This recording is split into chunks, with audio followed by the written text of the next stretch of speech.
So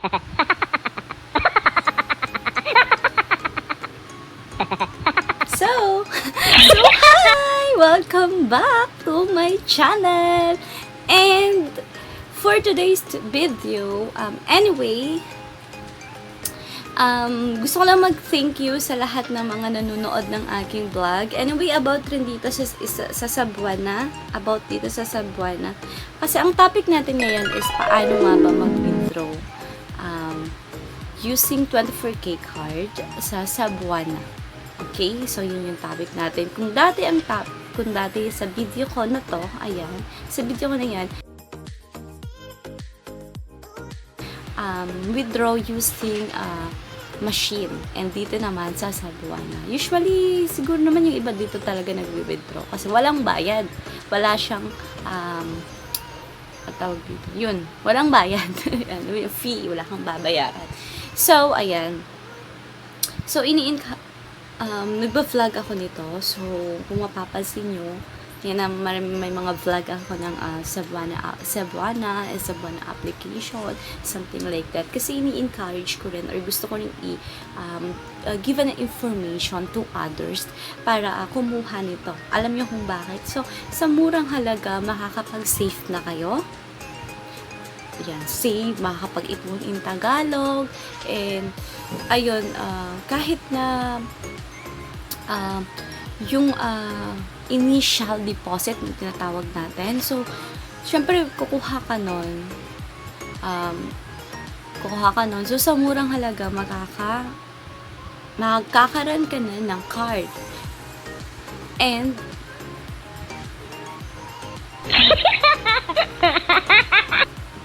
sa murang halaga, magkakaroon ka na ng card. And then, within 5 minutes, ayun, meron ka ng card. And take notes, safe yung ating isi-save dito. Yan. Unlike sa iba, so hindi ko naman iba. So gusto ko lang din na, syempre, gusto ko rin makapag-ipon kayo, gusto ko rin magkaroon ka rin ng card na para makapag-save din kayo. So, ayan. Unlike sa iba na kailangan muna ng thousands before ka makakuha ng card na yon. So, dito, magkakaroon ka in a small amount lang. So, meron ka ng card. So, gusto ko lang i-share din sa inyo na 150. Yung friend ko, sinamahan ko is 150. Kasi wala siyang old card. So, sa new na siya nakaabot. So, hindi na siya sa old card. So, new na siya nakaabot. So, 150 yung binigay niya doon. And then, nag-fill out siya. And then, yan, kung pag-complete ng then picture. And then, yun na. Kung bakit 150, yung 50 pesos doon is deposit na siya. Naka-deposit na yun. And that's it. Kasi ang video naman natin ngayon is paano mag-withdraw sa Cebuana. So, madali lang. So, wag na natin patagalin. Let's get it started!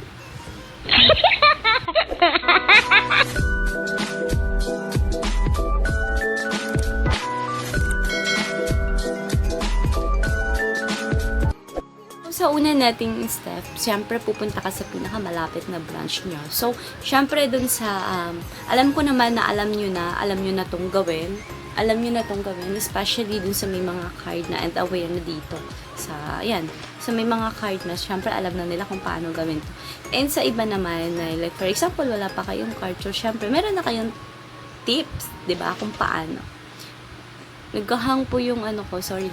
So, yan, meron na kayong tips. Like, for example, wala ka pang card. So, meron ka ng tips kung paano. Diba? So, hindi ka na mahihirapan. So, ayun. First, pupunta ka sa Cebuana.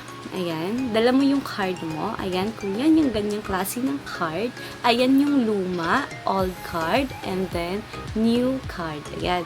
So, sa old card po, pag mag-withdraw ka, bibigyan ka pa ng guard ng papel. Form na dun ka mag-fill out to name mo, name mo, and then amount ng i-withdraw mo, and then kung new card ka naman, so no need na siya. No need na mag-fill out dun sa form. So automatic, punta ka na dun sa POS terminal. POS terminal. POS withdrawal. Yan, kung tawagin. Ayan siya. Ayan po siya, ayan. POS withdrawal ang tawag dyan, or Cebuana, nagahang, wait lang po ha. Ayan, so or Cebuana POS terminal. Yan yung tawag. Ayan, kung mapapansin niyo. Ayan po siya, ayan. So, ang cute lang. Maliit lang siya, ayan. Parang sa mga cashier, ganyan. POS terminal, something ganyan. Ayun. And then, ayun, so, anyway, mababait naman yung guard doon. I-assist ka talaga. So, huwag kayong matakot na kumuha ng card na yan. And huwag kayong matakot na kung paano nga ba mag-withdraw, something like that, diba? So, sa mga wala pang card, or may card man kayo, so, ayun yung tips para alam nyo na. Especially sa wala. So, alam nyo na kung paano, diba? So, ayan. So, ipunta ka lang ka dun sa POS terminal. And then, insert mo siya. I-insert natin siya sa gilid. Insert natin siya sa gilid. Insert card. And then, pagka-insert mo, may lalabas doon. Ang daming lalabas doon. Withdrawal. Withdrawal. Tapos, may mga ano pa kasi doon. May mga nakapangalan pa doon. Siyempre, mag-withdraw ka. So, click natin ang withdrawal. So, click natin yun doon. Click natin ang withdrawal. And then, enter amount. Nakalagay doon. Click mo withdrawal. Click withdrawal and then enter amount. So, magkano nga ba yung i-withdraw mo? Magkano nga ba yung i-withdraw mo? So, like for example, 3,000. So, 3,000. Lock, 3,000. So, like for example lang naman, no? So, 3,000.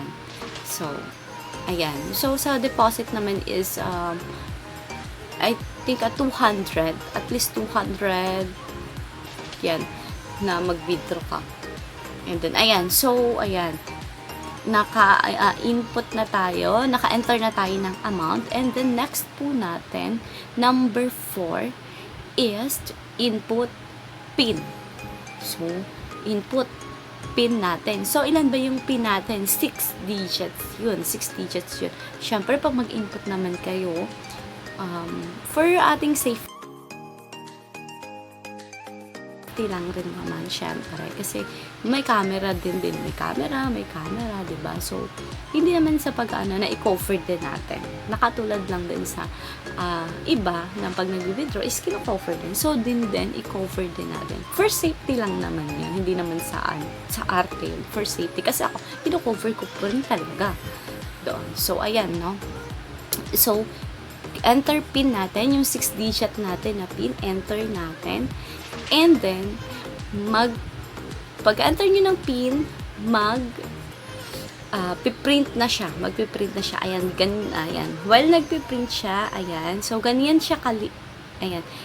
While nagpiprint siya, meron siyang customer copy and then merchant copy.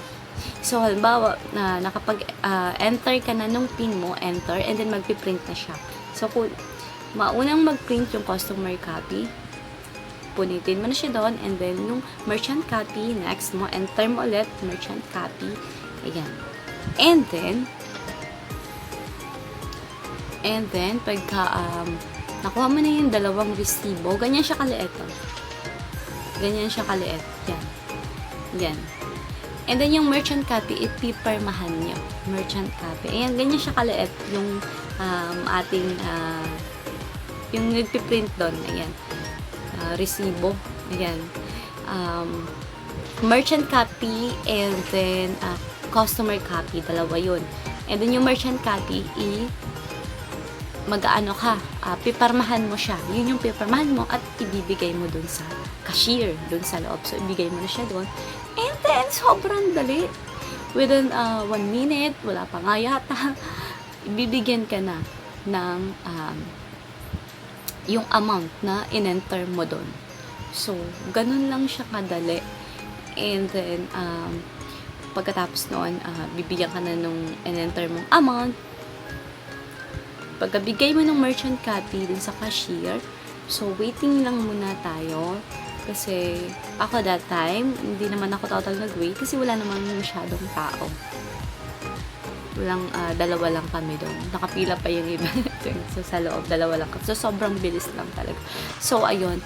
Pagkabigay mo ng merchant copy, and then ibibigay na sa iyo after 1 minute lang yung sa akin doon. Naibigay na agad yung pera ko.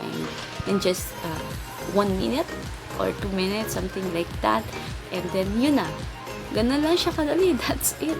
So, ayan. So, kung syempre, kung hindi nyo pa rin talaga alam at medyo kinakabahan pa rin kayo, and hindi naman siya kinakabahan, kaya lang minsan, di ba, like, lahat naman sa pag first time, di ba, kahit simple, di ba, so, magpa-assist na lang kayo sa third, pero at least may tips na kayo kung paano.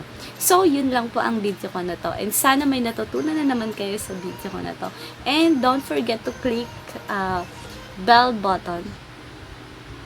Don't forget to like then, ha, and then don't forget to subscribe and click the notification bell para updated ka whenever I upload new videos. And thank you nga pala sa lahat ng mga nanonood ng aking video at natututo sa video ko na to. Thank you so much, and ginagawa ko ang video na to is to help others din. And gusto ko rin kasi silang ayun nga, katulad ng sinabi ko kanina, to save din, makapag-save. And kaya ini-encourage ko, and then nagba-vlog ako, and to help, especially, ang dami kasi nagtatanong sa akin. Like, for example, sa Cebuana application. So, ayan. So, kung may, meron na kayong card, and then, application na lang yung kulang nyo, para makita nyo yung pera nyo. Doon kasi na monitor kung magkano na lang ba yung pera mo sa isa ba na application. Ayan siya, oh. Ayan. So, ayan. Meron din pa akong video niyan. So, ayan. Mga video ko. Sana mapanood nyo yun. And, thank you so much sa lahat talaga ng nanonood ng aking video. At nakikita ko naman sa mga comment nila. And thank you so much sa, alam kong, natuto sila sa video ko, and ayun, nakikita ko naman sa mga comment nila. Thank you rin sa panonood ng video ko, and that's it, yun lang. And again, thank you so much, and don't forget to subscribe. Okay, bye! Thank you for watching. Bye! Bye!